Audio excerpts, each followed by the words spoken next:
Bonjour et bienvenue pour ce second épisode de Merton fait sa bulle. Alors je sais pas si l'épisode d'avant a bien marché, vu qu'on est en train d'enregistrer en même temps qu'on mettra en ligne celui que vous allez voir.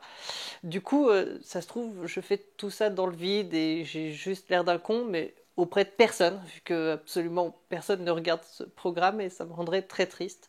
Alors, j'aimerais vraiment que vous cliquiez sur j'aime, que vous laissiez plein de commentaires, histoire que je me sente un peu aimée et que je sache que je ne critique pas toutes ces belles BD pour rien.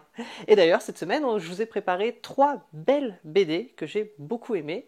Et on est parti. Alors, on va commencer avec Lloyd Singer. Alors, je ne sais pas si vous connaissiez Maccabi chez Dupuis, mais en fait, c'est la même histoire rééditée chez Grand Angle, donc chez Bambou. Le pitch, pour faire simple, c'est l'histoire d'un mec, il est comptable au FBI, enfin, il a vraiment une vie, mais basique, enfin, voilà, ses amis au travail, sa famille, tout ça. Et il est vraiment super sympa, et un jour, un de ses collègue, un de ses copains, qui lui est agent de terrain au FBI, vient le chercher en lui disant on a besoin de tes capacités parce qu'on sait que tu es super cool avec les nanas et on aimerait t'emmener sur le terrain. Et à partir de là, commence un truc vraiment bizarre où ce type complètement banal en fait est tiré de son quotidien et va vivre des trucs complètement ahurissants que même sa famille va pas du tout comprendre. Et on va découvrir qu'en fait, eh bien, il est aussi Maccabi, qui est une sorte de double de lui, un peu super héroïque. Bref, hein, c'est vraiment super cool. Donc la série est parue en début d'année, le premier cycle, et il y a un second cycle qui est paru en février ou mars, et la fin du second cycle arrivera en juin, et c'est vraiment une histoire qui est super prenante. Le dessin est vraiment chouette, c'est Olivier Neuret au dessin. Et on a Luc Brunswick au scénario. Luc Brunswick qui est vraiment super cool. D'ailleurs, je l'ai interviewé sur BDO, enfin, vous pourrez retrouver le chat. C'était vraiment super chouette. Donc ça, je conseille grandement. J'ai vraiment pris beaucoup de plaisir à lire ça. Et c'est super cool. Doggy Bags. Alors, Doggy Bags, c'est pour tous ceux qui aiment Tarantino, qui aiment Rodriguez, c'est la BD qu'il leur faut. C'est-à-dire que c'est un hommage à tous les films Grindhouse. Donc il y a du loup-garou, il y a du policier au milieu d'un état vraiment bizarre où évidemment il va se passer quelque chose dans une vieille station-service sur le bord d'une route abandonnée.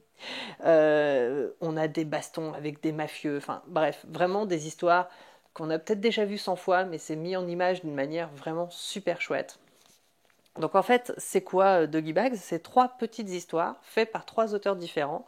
Donc on a Run, Modou et Singelin qui se sont dit tiens, on va faire une petite histoire dans un univers Greenhouse. Donc comme je vous disais, on a une baston de gang, voilà, une guerre des gangs. Voilà. Donc baston avec les Yakuza. Donc Run nous fait une histoire d'un flic qui va être aux prises avec un petit voleur de supérette le long d'une route. Et puis on a une super histoire de loup-garou biker. Voilà, vraiment, il fallait y penser. Et alors ça se lit super bien, ça coule tout seul et vraiment on est dans un univers vraiment super chouette. Alors c'est pour public averti quoi, hein, parce que ça castagne dur, voilà, c'est quand même un peu viril comme univers. Hein, c'est bon, on laisserait pas regarder un Tarantino à un petit enfant, hein, ça se fait pas. Donc là, c'est un peu pareil.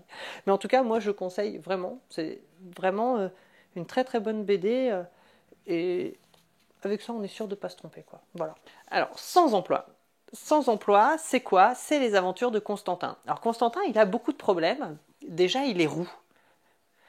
Ouais, non, je sais, c'est le genre de blague qu'on ne doit pas faire, mais quand même, en plus il est chômeur, il n'a même pas de travail, il n'a rien, enfin, et en plus il est feignasse, enfin, vraiment il branle rien. Enfin, c'est. Non, non, quand même pas de blague sur les roues. Bon.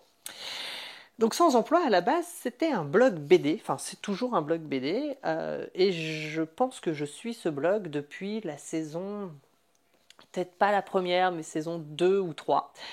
Et j'ai vraiment accroché tout de suite parce que c'est du petit strip, voilà, c'est 4 cases, un gag, c'est toujours super drôle. Et on en est maintenant à la saison 7 qui vient de se terminer. D'ailleurs, je suis un peu triste parce que je ne sais pas très bien ce que je vais faire au bureau. Enfin, ça me passait quand même le temps. Enfin, bref. Et en fait, donc, JB a eu un tel succès avec cette BD que les éditions Marabule ont décidé de l'éditer, comme vous voyez, en vraie BD avec du papier, une couverture, tout ça, en reprenant un peu les strips donc du blog, mais aussi beaucoup d'inédits et des passages vraiment très sympas avec, comme vous voyez, voilà, des planches un peu plus grandes, comme ça, avec des gags en une seule page. Alors, je sais que cette BD est sortie il y a un peu longtemps et qu'on va me dire oui, mais quand même, oui, c'est pas nouveau. Alors, c'est peut-être pas nouveau, mais déjà, la saison 7 est finie et ça me rend triste. Alors, bon, je sais, je l'ai déjà dit, mais quand même. Et surtout, on vient d'apprendre qu'il allait y avoir un tome 2. Il va y avoir un tome 2 à Sans Emploi. Alors, du coup, je vous conseille d'abord d'aller vous ruer acheter le tome 1, histoire que vous ne soyez pas largués à la fin des aventures de Constantin, hein, parce que c'est important. Voilà. Donc ça, c'est de la très très bonne BD. Il faut aller l'acheter maintenant. Dépêchez-vous. Voilà. Maintenant. Cette semaine, je vais vous parler de la meilleure série du monde. Voilà, ni plus ni moins. C'est Battlestar Galactica, mais je parle du coup de la version de 2005, parce qu'il y a eu une version dans les années 60, mais ça on va pas trop en parler. Alors Battlestar Galactica, c'est quoi? Pour faire très rapide, et pourtant Dieu sait qu'il y a beaucoup de choses à dire, c'est l'histoire des humains qui sont aux prises avec les Cylons, qui sont ces robots bizarres, mais un peu énormes et monstrueux, qui peuvent tirer de leurs mains avec plein de griffes, tout ça, c'est vraiment super chouette.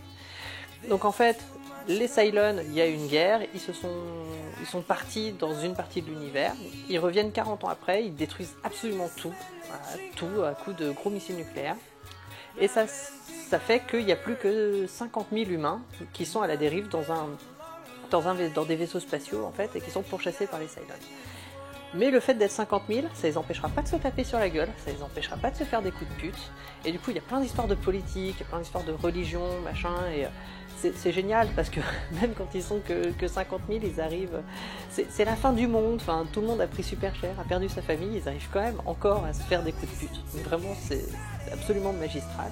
Donc il y a ce côté un peu, de réflexion sur la société, sur plein de choses, et des combats mais dans l'espace qui sont vraiment super chouettes et qui donnent envie de continuer. Donc il y a 4 saisons, donc c'est mine de rien assez court à regarder. Donc vraiment, si vous avez que ça à faire dans les semaines ou les mois à venir, c'est vraiment la série qu'il faut avoir vue. Et vous m'en direz des nouvelles et je veux vous voir, super nombreux, dire dans les commentaires: oh Mertin, c'était vraiment trop bien, merci de m'avoir fait découvrir cette série qui est déjà très connue, mais quand même moi je la connaissais pas. Enfin, voilà, merci, bravo, bisous, lol. Enfin voilà, je veux ce genre de commentaires sur mon blog très très vite. Voilà. Alors je vous remercie aussi tous d'avoir suivi ce petit programme, même si je ne sais pas si vous êtes vraiment très nombreux. Et même si, techniquement, je vous avais demandé de partir pour aller acheter la BD de JB. Et si vous voyez ça, c'est que vous ne l'avez pas fait.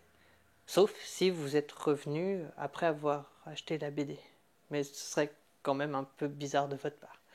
Bref, je ne sais pas très bien comment je dois prendre tout ça. Je vais y réfléchir et on se voit la semaine prochaine. Ciao!